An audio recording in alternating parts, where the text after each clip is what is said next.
अल्पश्रुतं श्रुतवतां परिहासदां त्वद्भक्तिरेव मुखरीकुरुते बलान् यत्कोकिल किल मदो मधुरं विरोधि तच्चाम्रचारुकलिकानिकरे कहे अल्पश्रुतं श्रुतवतां परिहासदां त्वद्भक्तिरेव मुखरीकुरुते बलान् यत्कोकिल किल मदो मधुरं विरोधि तच्चाम्रचारुकलिकानिकरे। आराध्य अरिहंत प्रभु के चरणों में अनंत अनंत आस्था के साथ वंदन। शासनपति श्रमण भगवान महावीर स्वामी के चरणों में अनंत अनंत आस्था के साथ वंदन। जिन शासन देव जिन शासन माता को नमन। आत्मज्ञानी सद्गुरुदेव युग प्रदान आचार्य भगवान के चरणों में अनंत अनंत आस्था के साथ वंदन। आत्मप्रिय मुनिवृंद, आत्मार्थी साधक साधिकाओं, हम सभी अध्यात्म की यात्रा में 10वें कालिक सूत्र में चिंतन कर रहे थे कि जीव के विभाव स्थिति में जाने पर 4 कषाय की उत्पत्ति होती है। जो साधु वास्तुतः यानी जो आत्मार्थी साधक वस्तुतः अपना हित चाहता है, वह साधक क्रोध, मान, माया तथा लोभ इन 4 महादोषों को पूर्ण रूप से परित्याग कर देना चाहिए, क्योंकि चारों दोष पूरी पाप वृद्धि करने वाले हैं। जहां पाप वृद्धि है वहां हित कहाँ। अब क्रोध, मान, माया, लोभ ये 4 कषाय हैं। हमेशा कहा जाता है कि इनको छोड़ो। कैसे छोड़े? तो शास्त्रकार ने एक युक्ति दे दी। क्रोध को क्षमा से जीतो, मान को कोमलता से जीतो, माया को सरलता से जीतो और लोभ को संतोष से जीतो। अब ये विषय बुद्धि का नहीं है। यहां जब हमने अरिहंत प्रभु की कृपा से गुरु चरणों में रहकर के साधना की तो पता चला कि साधना करते करते जब हम शरीर पे आ जाते हैं, जीव जहां गौण हो जाता है, जब शरीर पे आ जाते हैं तो शरीर पे आते ही शरीर के विपरीत यानी मन के विपरीत, शरीर में पहला पार्ट जो है, सबसे बड़ा लीडर जो है वो हमारा मन है। मन हमको नचाता रहता है। जैसे ही आपके मन के विपरीत कुछ हुआ वातावरण में, आसपास में, शरीर में, इंद्रियों में या परिवार में, जहां आप रह रहे हो, और मन वहां पे प्रतिक्रिया शुरू कर देता है। मन वहां पर आत्मा को से बाहर ले आता है हमको। हम आत्मा में सहज रूप से परम आनंद में शांति से समाधि में रह रहे हैं और अचानक कोई घटना होती है शरीर के स्तर पर और हम आत्मा को गौण करके शरीर में आ जाते हैं और शरीर की आवश्यकता है वैसा न होने पर मन वहां पे कषाय लेकर आ जाता है। मन क्रोध ले आता है और मन क्रोध लेके आता है। अब हम क्या करते हैं? क्रोध आते ही विभाव में जा करके आर्तरोध्यान करने लग जाते हैं। जैसे ही क्रोध का लिए कोई निमित्त मिला, हम निमित्त ढूंढते रहते हैं। क्रोध करने के लिए हम क्या करते हैं? निमित्त ढूंढते रहते हैं। और जैसे ही निमित्त मिला कि हम मन के उपस्थित पर पहले क्रिया प्रतिक्रिया शुरू कर देते हैं, फिर वाणी से, और फिर शरीर के हाव भाव बदल जाते हैं। अब देखो ना, क्रोध आते ही क्या क्या होता है। पहले मन के अंदर विकल्प शुरू होते हैं। ऐसा क्यों हुआ? ऐसा नहीं होना चाहिए, ये होना चाहिए, ये नहीं हुआ, इसने ऐसा कर दिया, उसने ऐसा कर दिया, और उस निमित्त को दोषी बना करके पहले मानसिक रूप से आत्मोध्यान करते हैं। और वहीं हमारी आत्मा हमारे से छूट गई, क्योंकि आत्मा का स्वभाव क्या है? शांत, आनंद। जो हो रहा है होने दो, पर में हो रहा है जीव का, उससे कोई वास्ता नहीं। मन भी पर है, बुद्धि भी पर है, पांचों इंद्रिया भी पर है, विषय भी पर है, सब पर है, पराया है। पर से मुझ जीव का कोई वास्ता ही नहीं है। ये जब तक होश रहता है तब तक तो हमारे कोई विचार ही नहीं चलते घटनाओं के, क्योंकि अभी भी चल रहा है सारा जगत में संसार तो सारा चल रहा है, आजू बाजू इधर उधर जो जिसका उदय कर्म अनुसार सारा अभी भी चल रहा है। लेकिन जैसे ही हम अपने आत्मा को भूल करके अपने आसपास में कुछ हो रहा है और उसमें अपने मन को ले जाते हैं और वहां पे मानसिक रूप से क्रिया प्रतिक्रिया शुरू कर देते हैं, और बुद्धि आगे कहती है ऐसा नहीं ऐसा होना चाहिए, ये ऐसा नहीं ऐसा होना चाहिए, उसने ऐसा नहीं किया ऐसा। जीव अपनी स्थिरता को छोड़ करके अपना पावर किसको दे देता है? मन को दे देता है। और मन पावरफुल होकर के आत्मा से हमको बाहर निकाल करके काफी देर तक हमको आर्तरोध ध्यान चलाता है। अब जब इसमें अति हो जाती है और यहां तक हम संभले नहीं, मन के स्तर पे नहीं संभले, तो फिर वो क्रोध हमारा वाणी पे आता है और फिर सामने वाले को बोल देता है, और बोलते ही हमारे भाव तो बदलते, सामने वाले को तो वो जाने, और बोलने के बाद इतना तीव्रता आ जाती है कि हमारे शरीर के पूरे संवेदनाओं में, वेदनाओं में कषाय झलकने लग जाता है। आप चेहरा देख के पता लग जाते हैं कि आपको इस व्यक्ति के अंदर क्रोध आ चुका है और अभी बाहर आने वाला है। उसके पहले सामने वाला तो संभल जाता है, क्योंकि रोज सामने रहता है कि इसके साथ अभी ये होने वाला है, अपना बचाव कर लो। लेकिन आप नहीं बच पाते। अब नुकसान किसका हो रहा है? सामने वाला तो निमित्त है, निमित्त हमेशा निर्दोष है, उसका प्रोटेक्शन होना नहीं होना वो जाने, उसका विभाग अलग है। लेकिन आपके अंदर में कोई निमित्त को ढूंढ करके पहले मन में विचार पैदा किए, वाणी में शब्द लेकर आए, और कषाय से क्रोध आने से काया के ऊपर वेदन संवेदन शुरू हो गया, और अब आपका कार्मण शरीर बढ़ना शुरू हो गया। अब जैसे ही आपको भान आया कि ओहो ये क्या कर दिया मैंने, मेरा कितना कर्म का बंधन हो गया, इतनी देर में विभाव में जाकर के अपनी आत्मा को भूल गया और काया से भी कर्म कर लिए, वाणी से भी कर लिए, मन से भी कर लिए, अब मेरा कार्मण शरीर भारी हो गया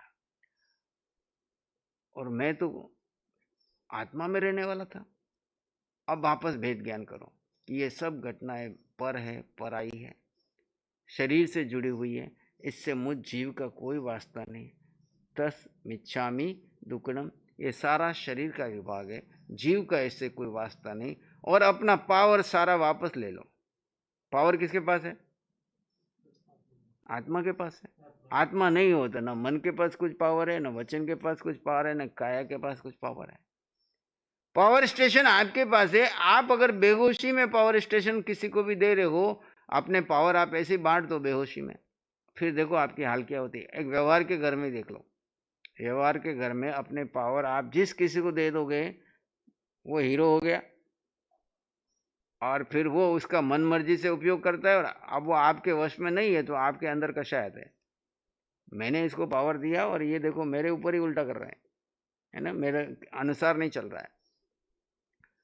और जैसे आप वापस पावर लेना चाहते हो, एकदम तो ले नहीं सकते, तो फिर क्या करना है? तरीका वही है जो आप संसार में करते हो, आत्मा के साथ और मन के साथ।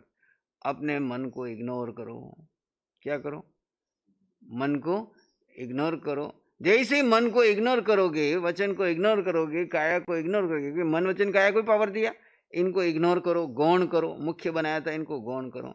गौण करते ही धीरे धीरे धीरे इनमें से पावर वापस आत्मा में आ जाएगा, और आत्मा अपने स्वभाव में यानी शांत आनंद से स्थिर हो जाएगी। और जब हम होश में आकर के उस गलती का एहसास करते हैं, ये मेरे से गलती हो गई, ये मेरे से प्रतीक, तो उसी एहसास होना ही आलोचना है। और आगे से एहसास होने के बाद भीतर से धिक्कार भाव आना प्रतिक्रमण है। ये कार्य मिथ्या हो, दुष्कृत हो, मैंने बेहोशी में कर डाला, मुझे नहीं करना चाहिए था, मुझे ज्ञान नहीं था, अज्ञान में ये हो गया। और उसी समय संकल्प करते हो प्रायश्चित के रूप में कि हम आगे से ऐसी गलती फिर से नहीं करूंगा। अब संकल्प करता हूं कि आत्मा को आत्मा में स्थित रखूंगा, किसी पुद्गल को मैं महत्व ही नहीं दूंगा। क्यों नहीं दूंगा? क्योंकि ये पुद्गल मेरे है नहीं, मेरे थे नहीं, मेरे हो नहीं सकते। इन पुद्गलों के पीछे मैंने कितने जन्म खराब कर दिए, कितना जीवन खराब कर दिया। इस जीवन में मैंने देखो छोटी छोटी बातों के ऊपर कितनी क्रिया प्रतिक्रिया आत्मोद्यान करके ये पुद्गल के पिंड के लिए जो मेरा है नहीं, मेरा था नहीं, मेरा होगा नहीं, थोड़े दिनों के लिए मुझे रहने के लिए स्थान मिला, इसको लेकर के मैंने कितना आत्मोद्यान कर दिया, कितना कर्म बंधन कर लिया। धिक्कार है। अब संकल्प करता हूं कि अब सारा समय अपने जीव को दूंगा, इसको गौण करूंगा, इसको उपयोग करूंगा सिर्फ कर्म काटने के लिए, बांधने के लिए नहीं।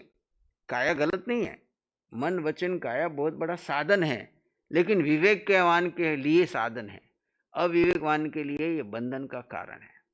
विवेकवान कौन?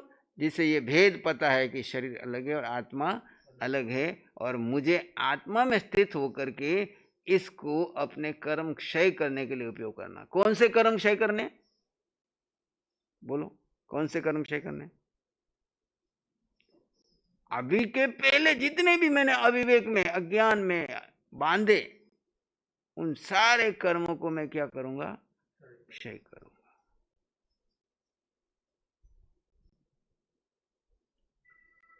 कर्म क्षय करने का साधन शरीर, मन, वचन और काया। क्योंकि इसी मन को आप अपने वश में रख करके स्वाध्याय में लगाते हो, इसी मन को वश में करके ध्यान में लगाते हो, इसी मन को वश में करके आप सेवा में लगाते हो। तो ये मन साधन बन गया, और आप जीव में ठहर करके अपनी अस्तित्व में रहते हो और उसकी बढ़ाते चले जाते हो, और फिर एक समय आता है मन से पार चले जाते हो। कहाँ चले जाते हो? धीरे धीरे मन शुभ आलम्बन में लेते रहते लीन हो जाता है। जैसे नमक की डली पानी में क्या हो जाती है?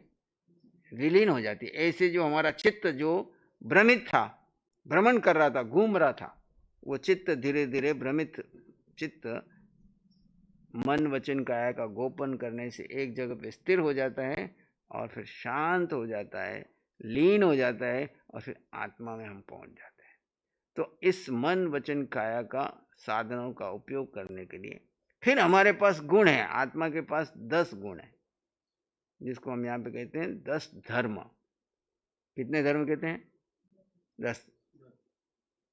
क्रोध हमारा विभाव का शत्रु है, विभाव में पैदा होता है और हमारा खुद का भी नुकसान करता है, और सामने जहां जाता है वहां पे भी नुकसान करता है। शुरुआत तो हम अपने मन वचन काया की सुरक्षा के लिए क्रोध रूपी शस्त्र को लेके आते हैं। क्रोध रूपी शस्त्र को किस लिए लेके आते हैं? इस काया की रक्षा के लिए। जो काया पराई है, इसकी रक्षा के लिए हम क्रोध रूपी शत्रु को बाहर से, शस्त्र को बाहर निकालते हैं। लेकिन शस्त्र को चलाते समय विवेक नहीं होने से उसका प्रभाव हमारे आत्मा पे आ जाता है, विभाव स्थिति में बांधा हुआ कर्म। जैसे एक माँ होश पूर्वक बच्चे के ऊपर क्रोध करती है, और भाव क्या है? इस बच्चा सीधी भाषा से नहीं समझ रहा है, इसलिए इसको जोर से बोलना पड़ रहा है, लेकिन भाव उसका अहित करने का नहीं है, और अंदर से भी पूरा होश है, खाली ये घटना के लिए मैं कर रही हूँ। और जैसे ही हो और वापस अंदर ले आती है, अपने में स्वभाव में आ जाए, तब तक तो ठीक है। लेकिन धीरे धीरे वो घटनाएं ऐसी बढ़ती चली जाती है और क्रोध करने की आदत पड़ जाती है। क्या पड़ जाती है? अब गलती हो या न हो, जरा जरा से बात पे क्रोध करने की आदत पड़ गई, और उसका प्रभाव अपने अंदर पड़ता रहता है, बढ़ता रहता है, बढ़ता रहता है, और वो कार्बन शरीर के ऊपर हमारा लेयर बढ़ा। तो ये इसीलिए कहा कि विवेक में धर्म है। तो क्रोध के सामने हमारे पास एक गुण है क्षमा। क्षमा गुण कैसे प्रकट होता है? जीव का स्वभाव है, चाहे कहीं कुछ हो, मैं जीव अपने स्वभाव में रह के सबको क्षमा करूंगा, क्योंकि मेरा कोई दुश्मन नहीं है, मेरा कोई इसी से वैर विरोध नहीं है।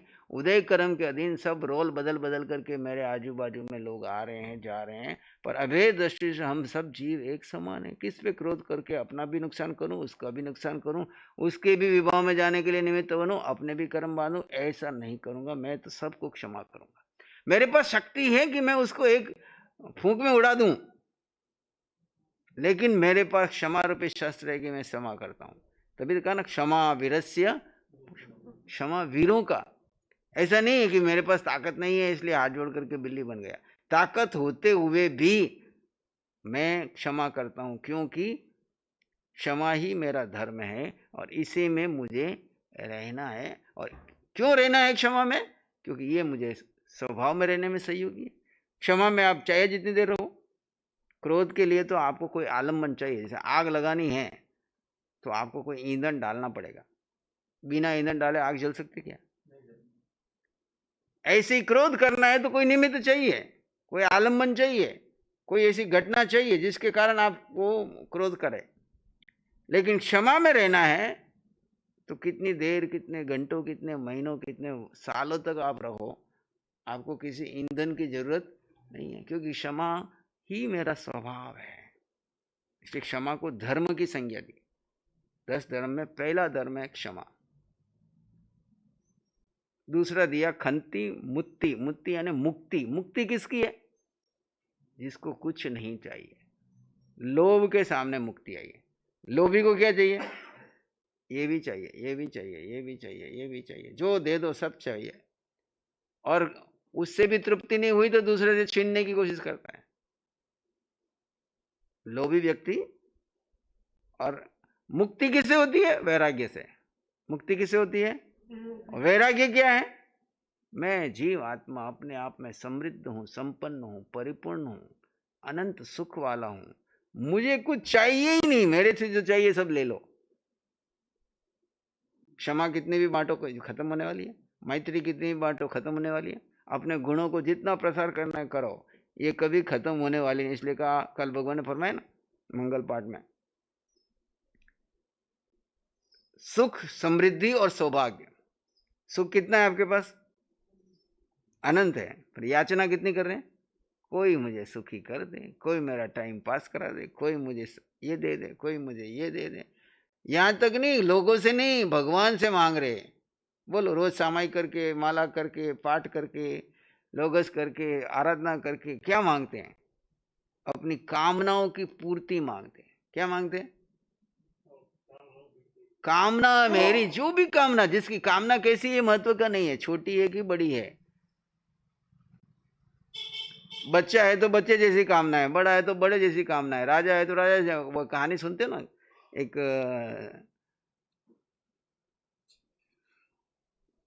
राजा नमाज पढ़ रहा था। कहानी का आगे पीछे याद नहीं, उसका अर्क मुझे बता रहा हूं आपको। नमाज पढ़ रहा था और एक फकीर भी गया नमाज पढ़ने के लिए। नमाज पढ़ने के बाद उसका मन था कि आज राजा के पास जाऊंगा और ये चीजें मांग करके लाऊंगा ताकि आश्रम में या कोई जहां कहीं लगानी होगी पूरी। लेकिन जैसे ही उसने नमाज पढ़नी शुरू की, उसके आगे ही राजा बैठा हुआ था। राजा भी नमाज पढ़ रहा था और नमाज पढ़ के अल्लाह से बहुत कुछ मांग रहा था। तो पीछे बैठा फकीर ने बोला, ये खुद अल्लाह से मांग रहा है तो मैं इससे क्या मांगू? तो नमाज पूरी होने के बाद वो फकीर वापस जाने लगा। तो राजा को पता था कि ये कुछ लेने के लिए आया हुआ है। तो बोलो क्या चाहिए? बोले, आया था लेने के लिए पर अब कुछ नहीं चाहिए। बोले, क्यों? बोले, तू खुद ही भिखारी है, तू खुद मांग रहा है, तू मेरे मैं तुझसे क्या मांगू? तू जिससे मांग रहा है, अगर लेना होगा तो मैं उससे मांग लूंगा। तो हम ये भिखारीपना कितने जन्मों से, कितने दिनों से कर रहे हैं और हमको पता है भगवान कुछ देता भी नहीं है। आज तक किसी को भगवान ने कुछ दिया नहीं। तुम्हारी ही मन की इच्छाएं, कामनाएं जितनी गहरी होती है, जितना तुम्हारे संकल्प होते हैं, तुम्हारे ही कर्म अनुसार वो समय पर पूरी होती है। लेकिन तुम को एक श्रद्धा दे दी गई कि ऊपर वाले भगवान ने कर दी ताकि तुम्हारा कर्ता भाव पोषण न हो। लेकिन भगवान न तो, भगवान इस संसार में क्यों पड़ेगा जब वो खुद भगवान बन गया इस संसार से मुक्त होकर। लेकिन भगवान एक काम करते हैं। क्या करते हैं? तुमको आईना दिखाते कि तुम हो कौन, जानो, पहचानो, और तुम अपने आप में अनंत सुख वाले हो। तुम याचना क्यों कर रहे हो? अपने को जानो, अपने को देखो और अपने अंदर जाओ और अपने अनंत सुख का अनुभव कर लो। अपनी समृद्धि को प्रकट करो और उस समृद्धि को तुम सारे जगत में बांटते जाओ। और समृद्धि जब बढ़ती चली जाती है उसी का नाम सौभाग्य है। सौभाग्यवती भव नहीं है, सौभाग्य का मतलब ये नहीं कि जिसके हस्बैंड है वो सौभाग्यवती है। सौभाग्य का मतलब है वो सुख, अनंत सुख जो आपने अनुभव किया, आत्मा में है, अनंत है, तुमने जिसका स्वाद चखा, अनुभव किया, जब उस सुख को तुम बांटते हो तो तुम्हारी समृद्धि प्रकट होती है। वो घटने वाला ही नहीं, अनंत है। उस समृद्धि को बांट, समृद्धि को पुद्गल रूप में नहीं बांटा जाता। समृद्धि क्या है? शहंशाह, मुझे कुछ नहीं चाहिए, मेरे पास जो है सब ले लो, मुझे बदले में कुछ भी नहीं चाहिए। और ये समृद्धि जब आपकी बढ़ती ही चली जाती है, जब बांटते हो तो बढ़ती ही घटती है, समृद्धि बढ़ती ही चली जाती है, तो वो सौभाग्य है जो कभी घटता ही नहीं, बढ़ता ही रहता है। सुख, समृद्धि और सौभाग्य, ये किसको मिलता है? जो सम्यक्त्री है। और भगवान क्या कराते हैं? आपकी दृष्टि बदलते हैं। क्या बदलते हैं? दृष्टि जो शरीर पे थी वो आत्मा पे ले आते। बस इतना ही करो, जो तुम्हारी दृष्टि शरीर पे थी उस दृष्टि को किस पे ले आओ? आत्मा पे ले आओ। और आत्मा में सुख है, समृद्धि है, सौभाग्य है। कितना है? अनंत है। चाहे क्रोध आए, चाहे मान आए, चाहे माया आए, चाहे लोभ आए, जब तुम सुख से भर जाते हो तो क्रोध भी चला जाता है, लोभ भी खत्म हो जाता है कि मुझे कुछ चाहिए नहीं। इसीलिए भगवान हमेशा कहते हैं वैराग्य में आओ। वैराग्य अगर आ गया तो तुम्हारा ध्यान लगने में देर नहीं लगेगी। जब तक वैराग्य नहीं है ध्यान जल्दी नहीं लगेगा। देखो उदाहरण देखो, भरत चक्रवर्ती को आरिसा भवन में बैठे हुए वैराग्य की तीव्रता आई तो कपड़े बाधक नहीं बने, मुकुट बाधक नहीं बना, चक्रवर्ती पद बाधक नहीं बना। वैराग्य इतना तीव्र आया कि केवल ज्ञान प्रकट हो गया। इलायची कुमार कितना राग में डूबा हुआ था। एक लड़की के मोह में, सेठ का लड़का, करोड़पति परिवार का, एक लड़की के मोह में नटनी के साथ शादी करने के लिए नट ने शर्त लगाई कि ये नट विद्या सीखनी पड़ेगी, नट का धंधा करना पड़ेगा तो मेरी लड़की तुझे दूंगा। अब मोह है, अंधा, ठीक है, सेठ का सब कारोबार छोड़ दिया, नट की विद्या सीखी और नटनी के साथ में रात दिन वहां पे नाचता है, करता है, खेलता है। और वहां पर नट रात भर नाच रहा था, थका हुआ था। अचानक सुबह के समय हो गया और एक मुनि को देखा दूर से, एक सुंदरी बहन भिक्षा दे रही है और मुनि भिक्षा ले रहा है, पर उसकी दृष्टि मुनि की उसके शरीर पे नहीं है, उसके चरणों में, खाली आंखों की नजर नीची है और खाली भिक्षा ले रहा है, उसकी तरफ आंख उठा के भी नहीं देख रहा है।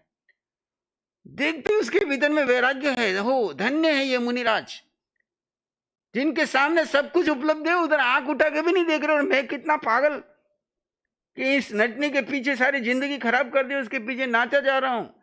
भीतर से राग टूटा और वैराग्य की तीव्रता आई। इतनी तीव्रता आई कि कहते हैं वहीं पर उसकी धारा अखंड चल पड़ी, अपूर्व अवसर आया। वैराग्य की धारा इतनी तीव्र चली कि 13वां गुणस्थान स्पर्श कर लिया, रस्सी पे नाचते नाचते केवल ज्ञान हो गया। यह है वैराग्य। आपने भीतर में वैराग्य को बढ़ाओ। अभी तक हम किसको बढ़ा रहे हैं? किसको बढ़ा रहे हैं? अनिल जी किसको बढ़ा रहे हैं? राग को बढ़ा रहे हैं। द्वेष ने कुछ नहीं करता, द्वेष तो 2-4 लोगों को है। और द्वेष में तो आप सजग हो कि इससे मेरा द्वेष हो गया, मैं कब इससे खमत खामना करूं तो मेरी संवत्सरी सफल होगी। पर कभी मन में आया कि मेरा इससे राग है, मैं इससे क्षमा याचना करूं? अपनी पत्नी से, अपने बच्चों से, अपनी पोती से, अपने परिवार से, और उससे भी ज्यादा अपने देह से, अपने विचारों से, अपने संस्कारों से, अपनी संप्रदाय से, अपनी वृत्तियों से, अपनी आदतों से कितना राग है हमको। हमारी मन के विपरीत, हमारी आदत के विपरीत कुछ हो जाए तो आपको द्वेष आता है कि राग आता है? आया ना? तो राग जड़ है कि द्वेष जड़ है? बोलो। और आज तक सब लोग प्रार्थना करते हैं कि हमारा आपस का राग भाव बना रहे। वैराग्य हो जाएगा तो जगत कैसे टिकेगा? राग भाव टिका रहना चाहिए कि वैराग्य रहना चाहिए? उदय कर्म है तो दोनों पति पत्नी साथ रहोगे, संयोग बाकी था तो रहे, लेकिन संयोग में राग बढ़ाना कि वैराग्य बढ़ाना ये आपके हाथ में है। राग बढ़ाओगे तो ये जीवन में भी दुखी होंगे, क्योंकि पग पग पे क्लेश होंगे। जहां राग है वहां क्लेश है। और वैराग्य में रहोगे तो परस्पर सहयोग दोगे। भाई धर्म में सहयोगी हूं, आपको जो चाहिए सब कुछ उपलब्ध है, ले लो, मेरे को बदले में आपका धन्यवाद भी नहीं चाहिए। पत्नी कहते मुझे कुछ नहीं चाहिए, बस मैं धर्ममय जीवन करके आप सबकी धर्म की आराधना में सहयोगी बन जाऊं, माता पिता परिवार सबको धर्म में सहयोग दूं, बदले में मुझे कुछ भी नहीं चाहिए, थैंक यू भी नहीं चाहिए। कपड़े और वस्तु और सामान की तो बात छोड़ो। और पति कहता है बस मैं एक कर्तव्य निभा रहा हूं, लेकिन अंदर से अपने आप में मस्त रहता हूं, किसी के मोह में नहीं, किसी के राग में नहीं। इसी को धर्म परिवार कहते हैं। किसको परिवार कहा? धर्म पत्नी का मतलब क्या हुआ?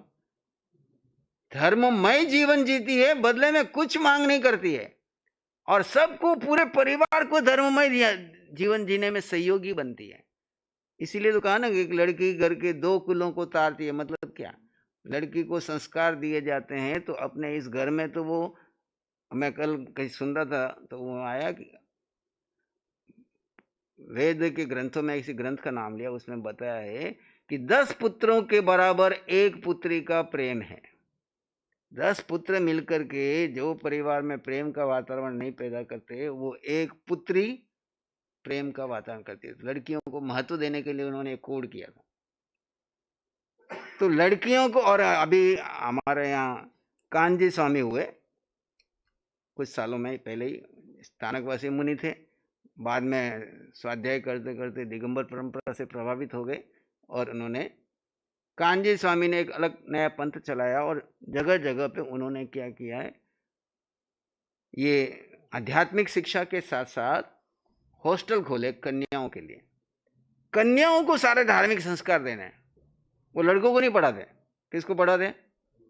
जगह जगह, गांव गांव, शहर शहर में कन्याओं के लिए हॉस्टल बना रखे हैं। कन्याएं अपने स्कूल में पढ़ने के लिए जाती है स्कूल के हिसाब से, लेकिन हॉस्टल में रह करके जैन परिवार के अनुसार पूजा अर्चना पद्धति, पाठ ध्याप, ध्यान विधियां सब उनको वहां पे सिखाते हैं, सब फ्री।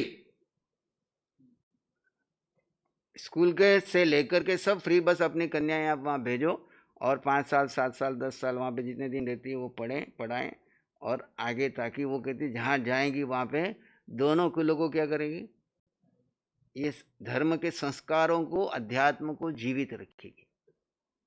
और पुरुषों को तो क्या है, बस नोट कमाने से मतलब है, उससे कोई आगे कोई लेना देना नहीं।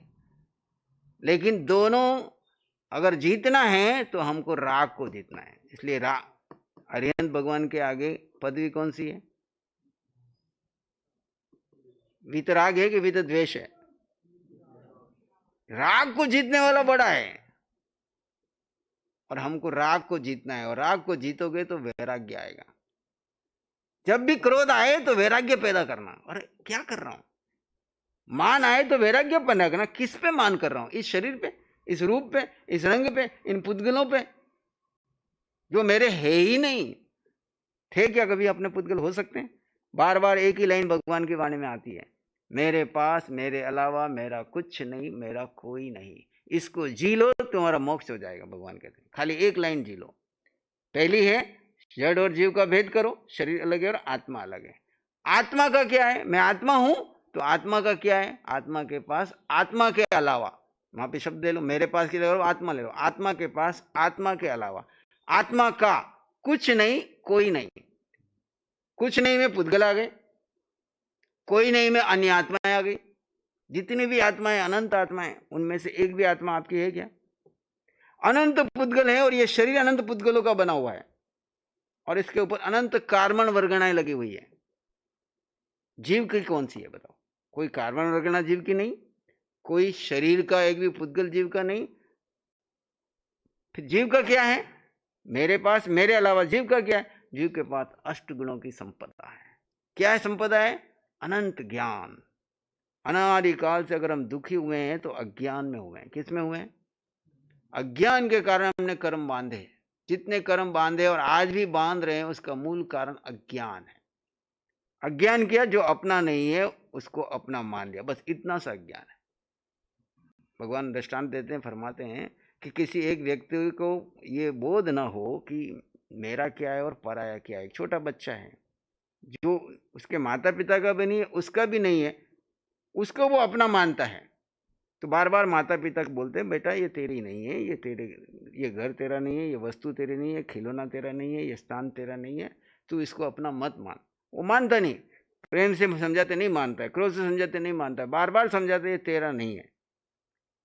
भगवान हमको क्या कह रहे हैं, बार बार हमको एक ही बात समझा रहे हैं, हर देशना में एक ही बात समझा रहे हैं कि हे जीव, तेरे पास तेरे अलावा तेरा कुछ नहीं है। ये पुद्गल का पिंड जिसे तेने अपना मान लिया ये तेरा नहीं है। पर हम क्या करते हैं, मुंह से तो बोल देते हैं मेरा नहीं है, पर अंदर से पकड़ के रखते हैं। मुंह से तो बोल देते हैं मेरा नहीं है, पत्नी मेरी नहीं है, बच्चे मेरे नहीं है, संसार मेरा नहीं है, सब पराया है। लेकिन जरा सा कहीं कुछ हो जाए तो अंदर में वापस राग। हाँ, दुकान पे बैठे और अचानक फोन आ जाए, हैं गौतम जी वहां कुछ हो गया, तुरंत शुरू हुआ। बोले बेटा मुंबई बैठा है, लेकिन तुरंत वहां से हलचल शुरू हो जाती है। भले दुकान कड़ोदरा पे और यहाँ पे अवध में कुछ हो गया है तो तुरंत, क्यों? जब आपका कुछ है नहीं तो क्यों हो रहा है? जब आपका कुछ है नहीं पर हम बोल रहे हैं, जी नहीं रहे, बोल रहे हैं हम भी, आपके साथ हम भी सम्मिलित हैं, जी लेते तो केवल ज्ञान हो जाता, मोक्ष हो जाता। पर अभी मोह, यही मोह है, जो अपना नहीं है उसे अपना मानना, ये अज्ञान। इस अज्ञान में की नींद में हम सोए हैं, मोह नींद है ना। और इस अज्ञान में, इस नींद में जो अपना नहीं है उसको मान मान करके मेरेपन का भाव बार बार क्रिएट कर रहे हैं। और इस मेरेपन के भाव में हम कार्बन शरीर को बढ़ाए जा रहे हैं। भगवान कहते हैं इस कार्बन शरीर को हल्का करो और अपने स्वरूप में आ जाओ। बाकी की चर्चा यथा समय आचार्य भगवान पधार रहे हैं।